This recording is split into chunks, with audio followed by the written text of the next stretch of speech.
তার প্রসার ঘটলো এবং কেমন করে ইরিমেরও কাজ শুরু হলো, এই সব বিষয়ে আমি খুব সংক্ষেপেই বলবো। আমরা বিশেষ করে আমি, দেবাশিস এবং আরও কিছুজন আমাদের সহপাঠী এবং আমাদের থেকে একটু সিনিয়র এরকমও কিছু ডাক্তার ছাত্রছাত্রীরা ছিলেন তখন মেডিকেল কলেজে, যাদের কাছে ওই সময়ে মানে সময়টা হচ্ছে 70 দশক, হ্যাঁ 71, 72 এরকম সাল। আর সেই সময় সারা মানে ভারতবর্ষে যে একটা রাজনৈতিক টালমাটাল অবস্থা চলছিল, যে আলোড়ন চলছিল, তার একটা প্রভাব স্বাস্থ্য চিকিৎসার জগতের উপরেও পড়েছিল।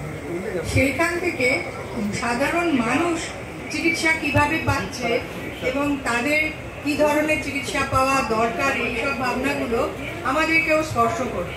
সে পড়ে থাকতেন, হয়তো কি ওষুধ পেলেন সেটা সম্পর্কে তাদের কোনো ধারণা নেই, কিন্তু সেইটার উপরেই তাদের নির্ভরতা। যে ডাক্তার তিনি যদি দেখেন এতজন রোগীকে, তাহলে তাকে তারা দেবতা জ্ঞান করতেন।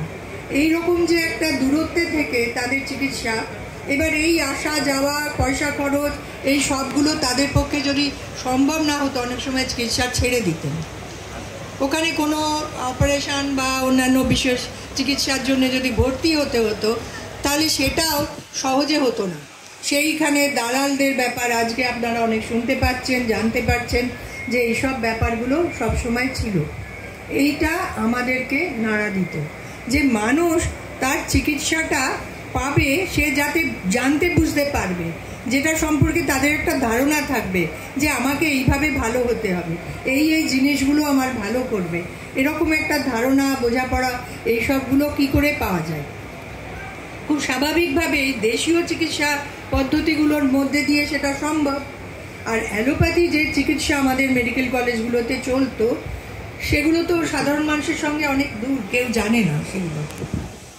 কিন্তু আমরা সেই সময় ঠিক আয়ুর্বেদ চিকিৎসাকে থামিয়ে দিয়ে ঔপনিবেশিক দিক থেকে শুধু অ্যালোপ্যাথি চিকিৎসাই চালু ছিল, যেরকম ভারতে ছিল। অথচ ভারতের এত প্রাচীন আয়ুর্বেদ চিকিৎসা, চরক, সুশ্রুত, এদের নাম আপনারা জানেন। সুশ্রুত হচ্ছেন অস্ত্রোপচারের জনক। ফলে এই যে ইতিহাসগুলো এবং এই যে প্রয়োগ যারা করতেন, তারা ভয়ে চেপে থাকতেন। যোগাসন, প্রাণায়াম, এইগুলো 5000 বছরেরও পুরনো। ইউনানি, গ্রিস দেশ থেকে সে দেশে প্রাকৃতিক চিকিৎসা আমাদের দেশে মুসলমান শাসনকালে এসে বেশ ভালো প্রসার লাভ করেছিল। কিন্তু এই সবগুলো নেই, এই সবগুলোকে দাবিয়ে দেওয়া হয়েছিল, হয়ে শুধু অ্যালোপ্যাথি চিকিৎসা। তো আমরা কিন্তু অতটা পাইনি। আমরা সেই সময় যেটা হলো যে চীনের থেকে কিছু কিছু লুকিয়ে বইপত্র আসতো, যার মধ্যে স্বাস্থ্য চিকিৎসার উপরে কিছু আসতো, যেগুলো আমরা পেতাম কিছু কিছু জায়গায়। তার মধ্যে আমরা আকুপাঞ্চার চিকিৎসা, ঠিক ওষুধের ওপর আমাদের যেরকম বিতৃষ্ণা হয়েছিল, চালানার ওষুধের জন্য মানুষ সারাদিন লাইন দেয়, সেখানে থেকে ওষুধ থেকে মুক্তি, তার সাইড এফেক্ট থেকে মুক্তি, তার জন্য সারাদিন কাজ কামাই করে লাইন দেওয়া থেকে মুক্তি, এইটা আমাদেরকে একটা আমাদের মধ্যে তীব্র একটা আকাঙ্ক্ষা জাগিয়েছিল যে ওষুধ বিহীন কোনো চিকিৎসা হয় না। কেউ চীনের স্বাধীনতা যুদ্ধে তাদের পাশে দাঁড়িয়ে সাহায্য করার জন্য চিকিৎসা করে উনি তার একজন ছিলেন, মেম্বার ছিলেন, এবং সেই মানে সদস্য হিসাবে 1957 সালে চীনে যান, সেখানে আকুপাঞ্চার চিকিৎসাকে দেখে, নিজের অভিজ্ঞতা হয় এবং 58 সালে গিয়ে ওখানে শেখেন। আর 59 সাল থেকে তিনি ভারতে প্র্যাকটিস করছেন। কয়েকজন সমাজসেবী মানুষকে উনি শিখিয়েছিলেন।